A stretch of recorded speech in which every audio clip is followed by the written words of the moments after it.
일찍이 역사 소설을 많이 쓰신 분으로서 천추, 태우 등 많은 작품을 저술하신 인기 작가로서 활동하고 계시며 특히 대마도 영토에 관한 연구라는 제목으로 문학 박사 학위를 취득하셨습니다.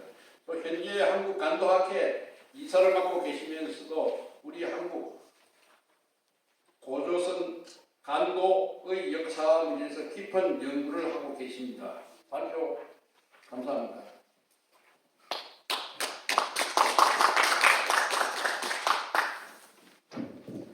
제가 소설가다 보니까 문학 박사를 하시는데 저는 행정학 박사입니다. 제가 고려 건국연대 소국을 주장하는 우리나라 학자들의 대부분은 고구려 건국이 신라보다 앞서야 함에도 삼국사의 저자 김무식이 나중에 원래 경주파잖아요. 김무식이. 그러다 보니까 신라 우선주의를 앞세우다 보니까 고구려 건국연대를 삭감했다고 합니다. 그러나 저는 그보다 더 중요한 이유가 있다고 생각합니다.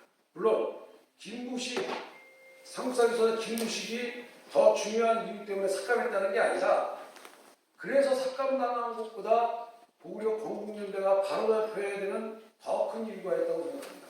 그것은 바로 고구려 건국연대의 중요성은 한사군과의 문제입니다. 만약에 고구려가 정말 BC 37년에 생겼다면 그랬다면 기원전 108년에 고구려는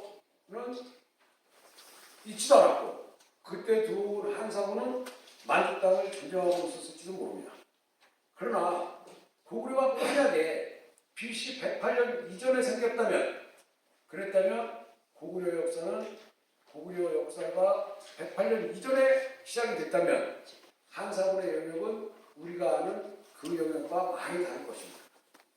식민사학자들이 주장하는 만주와 심지어는 한반도까지 들어와 있었다는 한사군의 실체는 의미를 잃는 것입니다. 그렇게 되면 만주에 우리 선조들이 있었다면 결국 만주에 우리 문화주권은 우리 선조들의 것이 되는 것이고 만주의 문화주권이 우리 선조들의 것이라면 결국 만주의 문화주권자는 우리 선조, 우리 민족이 되는 것이고 우리 민족이 만주의 문화주권자가 되면 만주의 영토권을 주장할 수 있는 근거가 되기 때문에 저는 고구려 건국연대가 중요하다고 생각합니다. 고구려 건국연대가 200여 년을 소속되어야 한다고 주장하는 학자들은 많습니다. 심지어는 우리가 아는 친일사학자들 중에 일부도 고구려 건국연대가 삭감됐다, 소속되어야 한다고 주장하는 사람들이 있습니다. 그 사람들이 주장하는 첫 번째 이유는 바로 광개토 평왕 호태양론비, 즉 광개토론비 기록 때문입니다. 거기에 광개토 대왕이 추모왕의 17세 손으로 기록되어 있습니다. 이것은 여기 읽어보신 분들 계시겠지만 환난고기처럼 무슨 해몽수부터 따서 17세 손이 아니라 광개토 대왕론비에 분명하게 추모왕의 17세 손이라고 기록되어 있습니다. 그런데 실제로는 13세 손 혹은 12세 손입니다.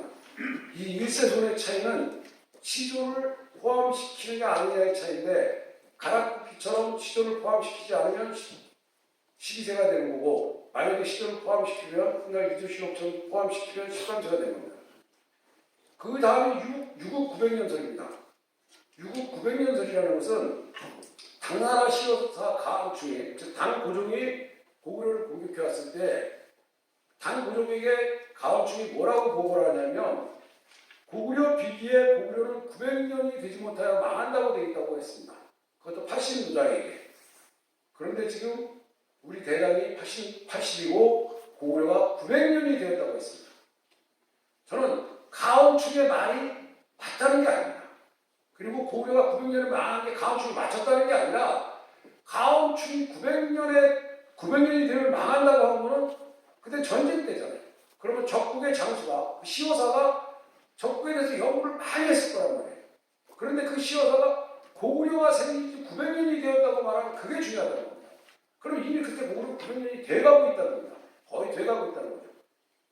그리고 현토군에 나중에 한무제가 이제 한상호를 설치할 때 현통 속에 고구려 현이 있다는 겁니다. 만일 BC 108년 이전에, 기원전 108년 이전에 고구려가 없었다면 고구려 현을 세운다는 건 힘든 얘기겠죠. 아니면 나중에 고구려가 그 이름을 따온 것밖에 안 되는 거죠. 그러나 이런 지적들을 했거나 또는 생각을 하신 분들이 모두가 구체적인 논도를 지적하지 못했습니다. 특히 단재 신채호 선생님께서는 기원전 190년 전으로 분명히 고구려와 동북부여가 갈라지고 건국된 해다 190년 전후라고 그러셨지 특별하게 연도를 찍지는 못하셨습니다. 그런데 북한의 손영종이 1990년에 논문을 발표했는데 역사학의 논문을 발표했습니다. 그 역사학에 발표한 논문에서 똑같은 얘기입니다. 결국 900년설 고구려현 그리고 이제 광개토당 능비의 추마왕의 17세손이라고 되어 있는데 세손이 삭감됐다. 이게 이 주장에다가 하나를 더한 게 삼국사기 사론에 보면 고구려는 진나라와 한나라의 동쪽 모퉁이에 한 모퉁이에 끼어 있다고 되어 있습니다. 그런데 진나라가 기원전 221년에 생겼고 기원전 206년에 망했으니까 분명히 진나라도 있었던 거다. 왜 진나라의 한쪽 모퉁이라고 했습니까? 그런 이야기를 하면서 삭감된 오세손 왕을 찾는다고 했습니다. 그 삭감된 오세손 왕에 대해서 광개토당 능비에 보면 유류왕이 세자로 그리고 대주류왕이 왕업을 계승해서 발전되어 있다고 기록이 되어 있습니다. 그런데 실제로 삼국사기에는 유류왕도 없고 대주류왕도 없습니다. 물론 대무신왕을 대주류왕이라고도 부른다라고 되어 있습니다. 이 점에서 손영종이 차단을 해서 삼국사기에는 유리왕의 이름이 유류라고도 한다. 또 대무신왕을 대주류왕이라고 한다라고 부르는 거를 착각을 해서 거기에 분명히 문제가 있다. 그런데 위서와 북서에 특히 위서에 보면 주몽의 아들, 손자, 증손자를 시려의 열율, 막내라고 이름을 딱딱딱 집었습니다. 그리고 그들이 왕위를 계승했다고 되어 있습니다. 그러니까 적어도 이 세 명이 왕이었을 것이다. 아니 왕이라고 기록이 되어 있으니까 광개토당 능비도 17세손이 12세손으로 줄었지만 유서에 보면 세 명이 딱 나와 있습니다. 북사에도 물론 나와 있는데 유서에는 아주 딱딱딱 나와 있습니다. 그러면 이 세상은 분명히 왕이었는데 사라진 것은 유리왕에다 유리왕을 포함시킨 것이고 그리고 대무신왕의 대주류왕, 즉 대주류왕을 포함시킨 것이고 여름의 경우에도 유리왕에 포함이 됐다라고 주장을 했습니다. 세 명은 찾았다. 그런데 해루가 좀 이상하긴 하지만 모본왕의 딸 이름이 해루인데 그 애루죠. 그런데 그 해시니까 해시라고 했으니까 해루. 그래서 네 명까지 찾았는데 마지막 한 명은 자기가 찾지 못했다고 그러면서 뭐라고 했냐면 왕의 오세손이 삭감됐으니까 그 오세손만큼의 왕을 더해야 된다. 그래야 고구려의 삭감된 역사를 소급할 수 있다. 그래서 손영종은 그 5대가 되는 왕을 동천왕까지 적었습니다. 유리왕부터 시조를 빼고 유리왕 동천왕까지 적어서 무려 267년이 삭감됐다고 주장을 했습니다. 그 267년이 삭감됐다고 주장한 것까지 좋은데 손영종은 고구려가 진한의 동쪽에 있다고 했고 그 고구려의 건국연대가 한결같이 제왕이 모든 책에 고구려의 건국연대는 갑신년으로 나와 있습니다. 여러분 뭐 더 잘 아시지만 지금처럼 몇 년을 쓰는 게 아니라 갑신년, 뭐 임오년 이런 식으로 쓰니까요. 그런데 그 갑신년에 그럼 갑신년이 어떤 갑신년이냐? 그 손영종은 221년 전에 갑신년이어야 된다고 했습니다. 왜냐? 자기가 267년을 추적을 했으니까 221년 전에 갑신년이라고 그런 게 아니라 조금 전에 제가 말씀드린 진나라와 한나라의 동쪽 모퉁이에 있다고 그랬다 해서 갑신년을 221년 전에 갑신년이라고 했습니다. 그래서 찾아낸 게 기원전 337년과 277년인데 337년은 자신이 추정한 그 원래 고구려 연대가 300년이 삭감된 걸로 되니까요. 그러니까 자신이 추정한 267년보다 너무 길고 뭐 277년은 거의 비슷하다. 그래서 기원전 277년이 맞다. 그리고 기원전 277년은 고구려의 존립 기간에 즉 BC 37년에 도하면 945년이므로 유국 900년설과도 부합한다라고 얘기해서 고구려 건국인대는 277년이라고 주장을 했습니다. 1990년에 손영종이 이 논문을 발표하고 난 이후 북한에서는 지금 이걸로 통일이 되어 있습니다. 여러분 북한에서 나온 그 역사서나 이런 거 보시겠지만 1999년 이후에 나온 북한 역사책은 특히 고구려의 건국연대를 쓰는 것은 증거판이라서 다시 내거나 아니면 처음 수정이 되어 있습니다. 1991년까지는 그래도 좀 나오는데 92년 정도부터는 아예 싹 수정이 돼서 고구려 건국연대가 BC 277년으로 나옵니다. 물론 뭐 안 그런 것도 있는지 제가 못 봤습니다만 저는 못 봤지만 보시면 계실지 몰라도 북한에서는 기원전 277년으로 통일을 하고 있습니다. 근데 이 손영종 이론에 모순이 있다는 걸 저는 그래 제가 그 손영종 이론의 모순을 제기하는 겁니다. 자, 오세손이라고 해서 10명을 더한다면 손영종 자신이 분명히 말했습니다. 앞에서 말씀드린 유류 이렇게 해서 3명은 부자지간이다. 그리고 손자, 아들, 손자, 증손자다. 그런데 그렇게 되면 손영종 자신이 3명은 부자지간이라고 그래서 오세손이라고 해서 10명을 더하면 그거는 어폐가 됩니다. 그 사람들이 부자지간이라면 10명을 더하면 안 되고 최대 7명까지만 더해야 되는 거죠. 그렇죠?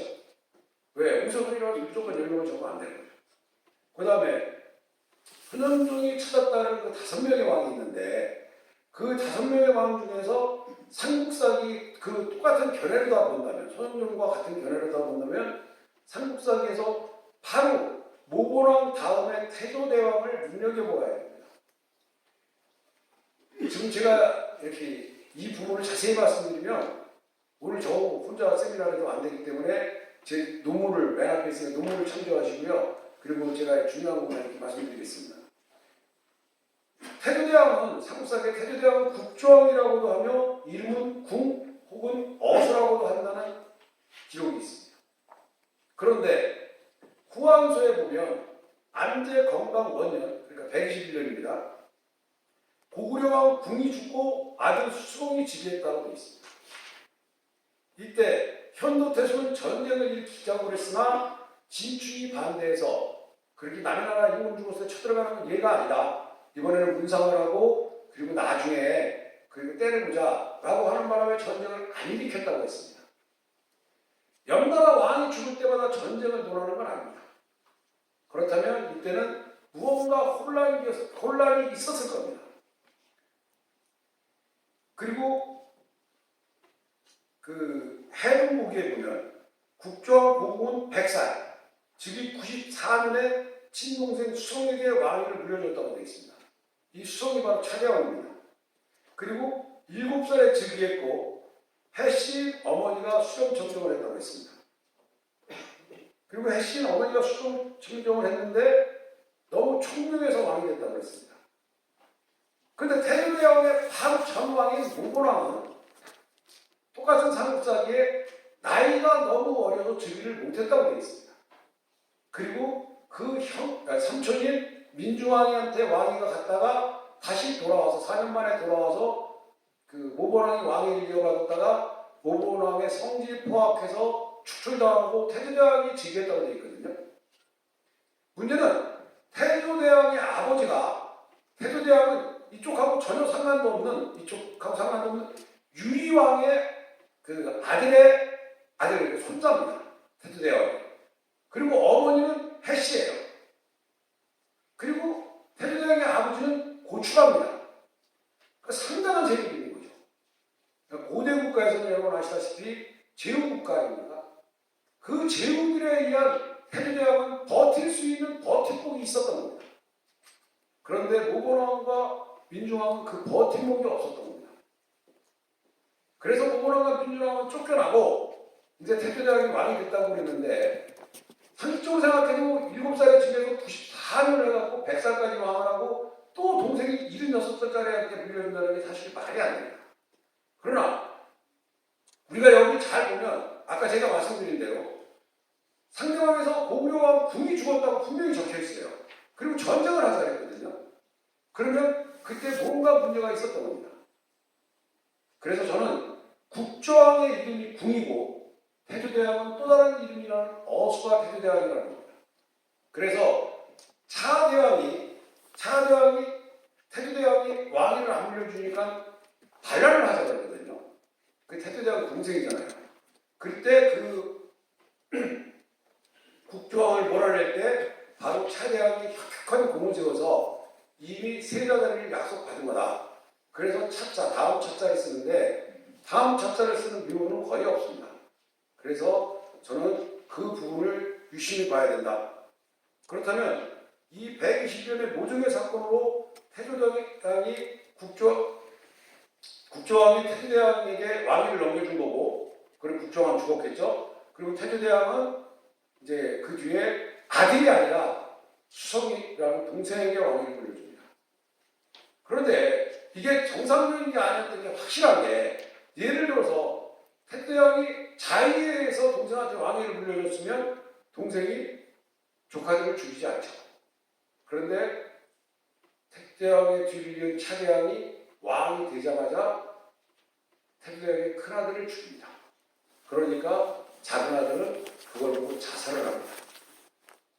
그래서 저는 그때 모종의 사건이 있었을 것이고, 바로 그 모종의 사건 때문에 한나라에서는 전쟁을 노렸을 것이라고 생각합니다. 그리고 손흥룡의 이론에서 만약에 고구려 건국연대가 기원전 277년이라면 고구려는 진한의 동쪽 모퉁이라고 쓰면 안 됩니다. 왜냐하면 진나라는 221년에 생겼기 때문에 277년이라면 이미 연나라 생기지도 얼마 안 될 때입니다. 그래서 연진한의 동쪽 모퉁이라고 써야 됩니다. 아니면 연진이라고 써야 됩니다. 그리고 손영종은 945년을 유국 900년설과 합당하다고 했는데, 우리가 945년을 900년이라고 하지 않습니다. 1000년이 가까웠다거나 900년을 훨씬 넘겼다고 하지 900년이 되었다고는 하지 않습니다. 당나라 시험을 감축이 말한 것은 분명히 900년이 되었다고 합니다.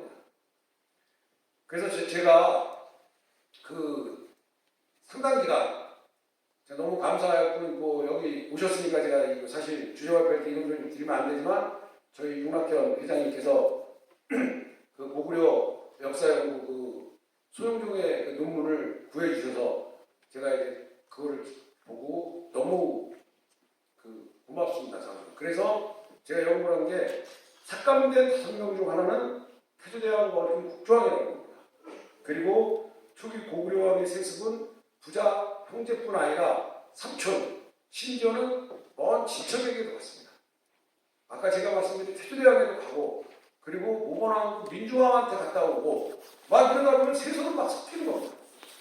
섞이지 않을 수가 없어요. 그래서 저는 우세선 10명에게 얽매이지 말고 유리왕부터 태조대왕까지의 5명의 즉위연수가 맞다. 그런데 모건왕, 민중왕하고 또 국조왕도 삭감하기 위한 방법으로 태조대왕과 섞었다면, 처음 그렇다면 차대왕까지는 계산해 볼 수 있다. 라는 게 제 생각입니다. 그래서 태조대왕까지 계산을 했더니 165년 더하기 37년은 202년입니다. 그리고 차대왕까지는 184년 더하기 37년은 221년입니다. 이렇게 되면 가장 가까운 갑신년은 기원전 217년입니다. 그런데 이 기원전 217년은 태조대왕까지만 했을 때에도 가장 가까운 갑신년입니다. 태조대왕까지가 202년이니까 15년 차이 나는 것이고, 차대왕까지 221년을 하면 4년 차이가 나는 게 바로 215년입니다. 217년입니다. 그래서 저는 고구려 건국연대는 217년이 돼야 된다고 생각합니다. 고구려 건국연대가 기원전 217년에 합당한 이유는 고구려가 진한의 동쪽에 있다는 것과 일치합니다. 그리고 유국 900년설과도 일치합니다. 왜냐? 보자왕이 당나라에 항복한 668년까지는 885년이 되게 됩니다. 그리고 보자왕이 조선왕으로 불리다가 죽은 682년까지는 899년이 되게 됩니다. 그래서 저는 고구려 건국연대는 기원전 217년이 가장 합당한 해라고 생각합니다. 이렇게 소속되면 중요한 건 그겁니다. 삼국사기는 어디는 막 고구려 영역을 이렇게 써놨습니다. 고구려 초기 영역을. 그래서 특히 삼국사기에 보면 뭐 기원전 30년, 25년 막 이렇게 써놨는데 그게 그 중에서 이 고주몽과 관계가 있는 사람들, 오리, 말, 뭐 협보, 또 뭐 대소 이런 분들은 그런 분들이 전쟁을 한 기록은 전부 180년이 소급돼야 되는 겁니다. 그렇게 180년 소급을 시켜서 봐야 추모와 같은 시대의 사람들이 전쟁을 할 수 있는 거지 210년인데 그렇게 오래 살 수는 없으니까 180년 소급을 하면 한나라의 불조선 침공 시 남으로는 한경도, 동으로는 연해주, 서로는 요하 가까이 이르는 태자 상류, 서북쪽에서는 요하 지역까지 도달하고 북으로는 북부여와 접하고 있었습니다. 그리고 북부여는 서해와 일대와 북쪽 경계는 흑룡강까지라 한사군의 설치는 위만의 반란으로 불조선의 이름을 받고 생겨난 위만조선에 해당하는 지역을 벗어나지 못한 겁니다. 결국 나라와 요하 유역에 머물렀던 겁니다. 한사군이 나라와 요하 유역에 머물고 그리고 들어오지 못했다면 그랬다면 만주의 영토권은 우리가 온전하게 고조선에서 대를 이어서 보존했던 겁니다. 이제 결론을 말씀드리겠습니다. 결론은 고구려 건국연대는 기원전 217년이라고 합니다. 그리고 기원전 108년 당시 고구려 영향은 요하 근처까지 미쳤습니다. 그리고 한족의 중국은 만주 지역 영토 문화에 대한 영향을 끼칠 수 없었고 따라서 만주의 문화 조건은 우리 민족의 것입니다. 제2차 세계대전 당시 미, 영, 소, 중 4개국으로 구성된 연합군은 자신들의 이익 배분을 위해서 힘의 논리로 만주국을 해체했습니다. 그리고 그 영토에 대한 귀속의 타당성 검토도 없이 그것을 중국에 넘겨줬습니다. 이유는 한 가지입니다. 미국이 오키나와를 차지해서 해병기 설치하고 소련이 사하인하고 쿠르리를 또 먹고 영국은 홍콩 자기들이 지금처럼 이렇게 글로벌 세상을 이길지 모르고 홍콩을 동양의 무역시장으로 삼으려고 만주국을 억지로 해체하고 만주국 영토를 중국에 귀속시킨 겁니다.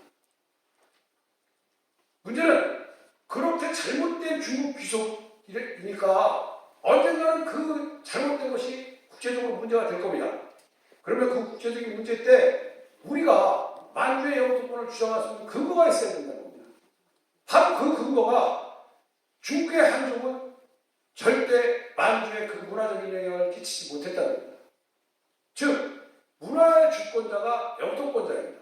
그게 바로 문화영토론이고 그러면 지금 잠시 있는 문화가 아니라 영토를 개척하고 그 영토에 자신들의 문화를 키운 즉 영토가 없어지기 전까지는 없어지지 않는 영토 문화의 주인이 문화 주권자입니다.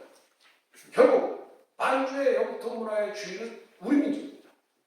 그리고 우리 민족은 문화 주권자이므로 영토권을 주장할 수 있는 근거가 됩니다. 그래서 고구려 건국연대가 중요한 겁니다. 물론 제가 이 논문을 쓰면서 아쉬운 거는 제가 문화영토를 이렇게 얘기를 했는데 더 많은 근거도 마련해야 되고 그리고 뭐 국제법적인 문제라든가 대처의 방법을 강구해야 됩니다. 그런데 저는 안타깝게도 국제법을 전공하거나 그러지 못해서 제 연구는 여기까지이고 앞으로 더 많은 연구가 있었으면 하는 바람으로 오늘 제 발표를 끝내겠습니다. 고맙습니다.